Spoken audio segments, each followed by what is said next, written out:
Olá, eu sou o Eduardo Moreira, eu tenho um canal do YouTube, é muito fácil, é Eduardo Moreira. Mas eu queria convidar você para assistir esse vídeo aqui no 247. E é claro, se inscreva lá no meu canal e aqui também no 247. Olá meus amigos, bom dia, bem-vindo a mais um vídeo aqui do nosso canal. Todos vocês novos aqui no canal, o convite para se inscreverem e o convite para todos que assistirem o vídeo, se acharem o vídeo um vídeo importante, relevante, que compartilhem o vídeo nas suas redes sociais, nos seus grupos de WhatsApp, porque é o único mecanismo que a gente tem, dado a gente ter uma mídia tão, eu gosto de falar monocromática, né? Ou seja, com uma cor só, uma visão só de mundo, uma restrição dada pelos seus anunciantes, pelos seus patrocinadores, que fazem com que as pessoas acabem vendo só um lado dessa moeda, que é essa nossa organização, essa nossa estrutura social. Então, se você acha o vídeo um vídeo relevante, por favor, compartilhe aí nos seus grupos para a gente poder fazer essa mensagem chegar a mais gente. Eu vivo dizendo nos meus vídeos, né, que essa história de que se a gente não fizer isso, se não fizer aquilo, o Brasil vai quebrar, ela é até certo ponto curiosa, né? Porque a gente precisa definir o que quer dizer com quebrar, né? E eu sempre digo que o que os jornais, revistas, rádios chamam de quebrar é o governo não pagar as dívidas que estão na mão, na sua maioria, né, dos grandes grupos financeiros. Se você entrar no site do Tesouro Nacional, você vai ver que em grandes números, né, a dívida pública federal ela está mais ou menos um quarto dela na mão dos bancos de investimento, um quarto dela na mão dos fundos de investimento e um quarto dela na mão dos fundos de pensão, 10% mais ou menos na mão de investidores estrangeiros. Ou seja, você tem quase 90% da dívida na mão desse sistema financeiro. É claro que tem pequenos investidores nessa história, mas a maior parte dessa dívida está na mão dos grandes bancos e dos grandes investidores. Então, quebrar na linguagem dessa turma significa não pagar os juros ou não honrar essa dívida que foi contraída com esses grupos financeiros. E eu falo o seguinte, poxa, mas se quebrar significa não honrar um compromisso assumido anteriormente, o governo, na verdade, ele está quebrado quando ele, por exemplo, muda as regras da Previdência com um grupo de pessoas que entrou no sistema lá atrás acreditando que se aposentaria de uma certa maneira, como se ele chegasse para as pessoas que têm uma dívida e falasse o seguinte, ó, não vai ser assim daqui para frente, eu vou pagar de um jeito diferente. Mas tem um exemplo ainda mais claro do que significa quebrar, se a regra é essa, não pagar um compromisso financeiro assumido lá atrás. E isso as pessoas todas estão vendo ao longo dessas semanas. A notícia tomou aí os jornais, as revistas, os sites, que é a história da tal da fila do INSS, né? Você tem hoje em dia uma fila de pessoas esperando receber o seu benefício legítimo, legal, devido do INSS, que chega a mais ou menos 1,5 milhão de pessoas, né? Os números variam quando você entra de notícia para notícia, 1.300.000, 1.400.000, 1.500.000. Você pegar essa notícia, por exemplo, que está no portal G1, você vai ver que o total de pessoas aguardando é de 2 milhões de pessoas, mas 500 mil são pessoas que ainda devem algum documento para poder ter o seu benefício garantido. Outro 1,5 milhão de pessoas não, elas estão na fila esperando e o prazo já passou. Existe uma lei, né, que é uma lei, para a gente poder falar direitinho o número da lei, a lei 8.213 de 24 de julho de 1991, né, que é a lei que determina como, entre outras coisas, né, deve ser feito esse pagamento em termos de prazos. E o prazo que você tem a partir do momento que foi deferido, ou seja, que foi dado o direito dessa pessoa de receber esse benefício é de 45 dias, né? E passou esse prazo, o governo ele está em default, ele não tá devendo, né? Tá com uma dívida que não foi paga, e literalmente, né? E alguns diriam o seguinte: não tem nenhuma diferença em relação à dívida dessas com os bancos. Que dívidas são essas com os bancos? Só para a gente entender. São essas dívidas desses títulos de renda fixa, principalmente com esses títulos de renda fixa do governo, as LFTs, que são as letras financeiras do Tesouro, as LTNs, que são as letras do Tesouro Nacional, as NTNs, que são as notas do Tesouro Nacional, tem a série B, né, que é a NTNB, e outras séries da NTN também. Então, o que acontece? Quando um governo não paga uma dessas notas, ele entra em default, né? Ou seja, ele está falhando o pagamento. E quando ele não paga uma dívida que ele tem ou com uma mãe que tem direito lá ao auxílio maternidade, ou alguém que está doente que tem direito ao auxílio doença, ou com os aposentados, que são a maior parte desse grupo de pessoas que está na fila, ele também não pagou um compromisso assumido no prazo assumido. Então, na prática, é igualzinho a outra. Eu só não acho que é igualzinho a outra, porque é pior, né? Porque numa você está devendo, na sua maioria, né?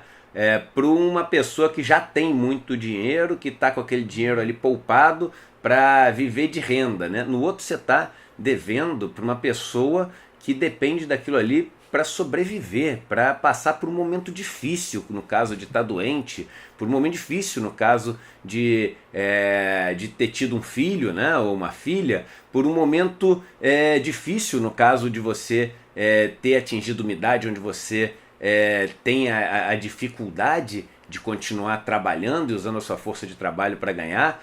Então, você dever para essas pessoas deveria ser até muito mais grave do que você dever para as pessoas do mercado financeiro que tem a posse dessa dívida financeira do governo.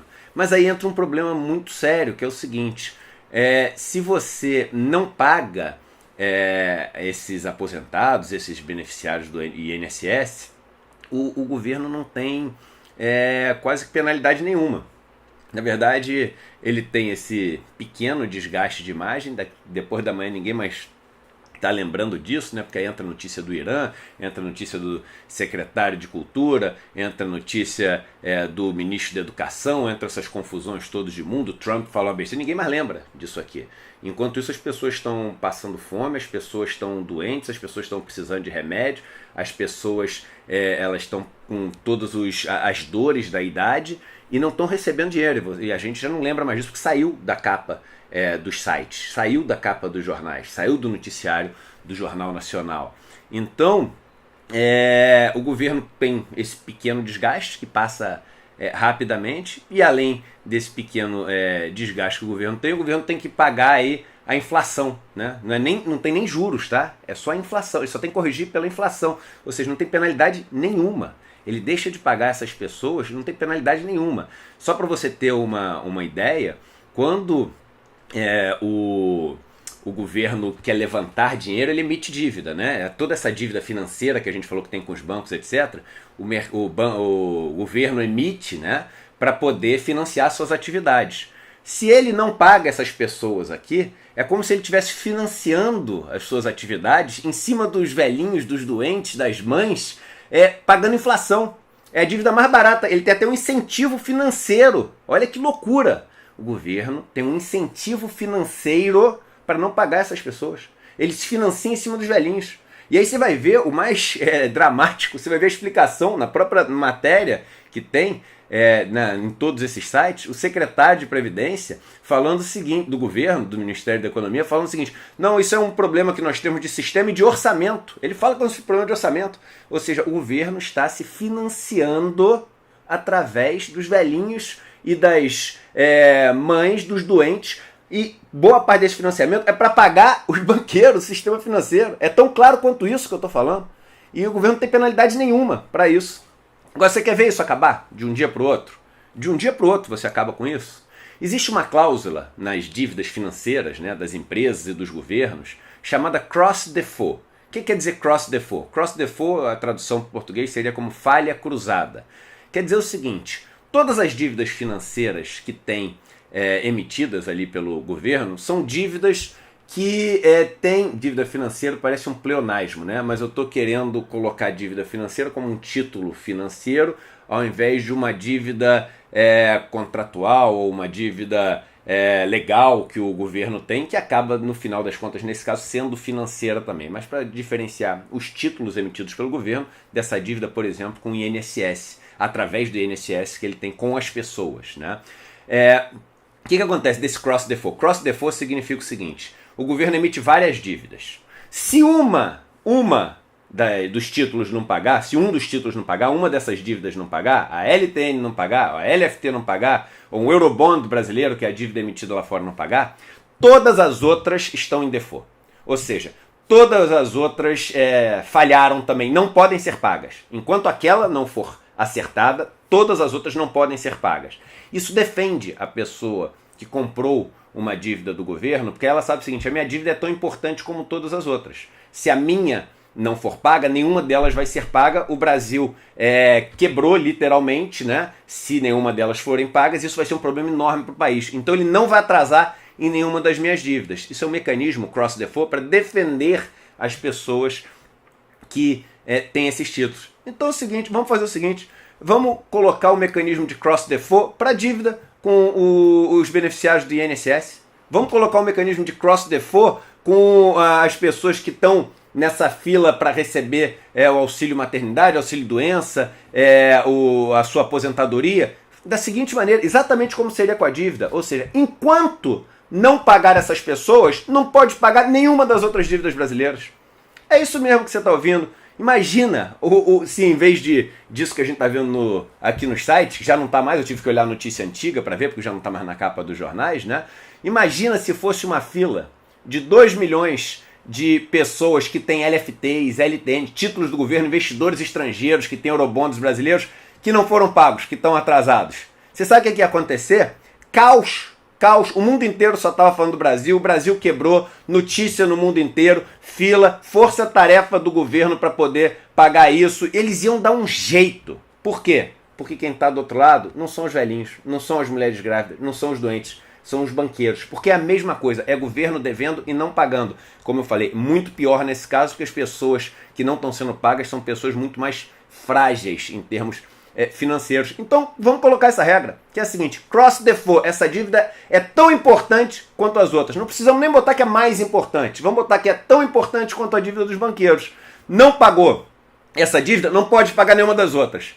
Aí, o primeiro argumento contra esse tipo de medida vai ser o seguinte: mas se você fizer isso, aumenta muito o risco da dívida brasileira, e aí vai aumentar os juros que o Brasil tem que pagar na sua dívida, e esse custo maior vai ser pago por todo mundo. Eu já sei o argumento do outro lado. Eu trabalhei 20 anos do outro lado, eu sei como é que funciona. Só que é exatamente por causa desse medo da taxa de juros geral crescer, disso poder gerar um caos e de não sei o quê, que aí o governo não vai deixar isso acontecer.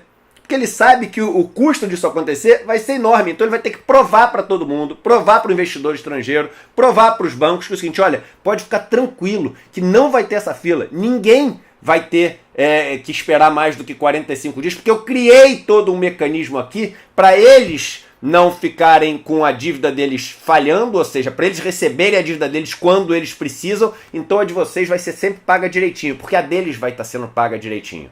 Então o mecanismo de cross default entre essas duas dívidas, a dívida com as pessoas doentes, com as mães, com os aposentados, e a dívida dos banqueiros, ou seja, colocar as duas no mesmo patamar. Parece uma maluquice elas não estarem no mesmo patamar, né? Mas elas não estão. A dívida dos banqueiros, a dívida dos investidores estrangeiros é muito mais importante do que a dívida dessas pessoas frágeis em termos financeiros. E é importante você saber isso. É importante você ter esse conceito muito claro na sua cabeça. Nosso sistema e o nosso governo tratam os investidores estrangeiros, os banqueiros, com muito mais importância, até na hora de pagar o que devem, do que as pessoas que estão, muitas vezes, literalmente morrendo. Então, tá aí uma ideia. Deputados, deputadas, senadores, senadoras, fica aqui uma ideia para vocês debaterem. O que a gente não pode deixar é isso continuar acontecendo. Um abraço e até o próximo vídeo.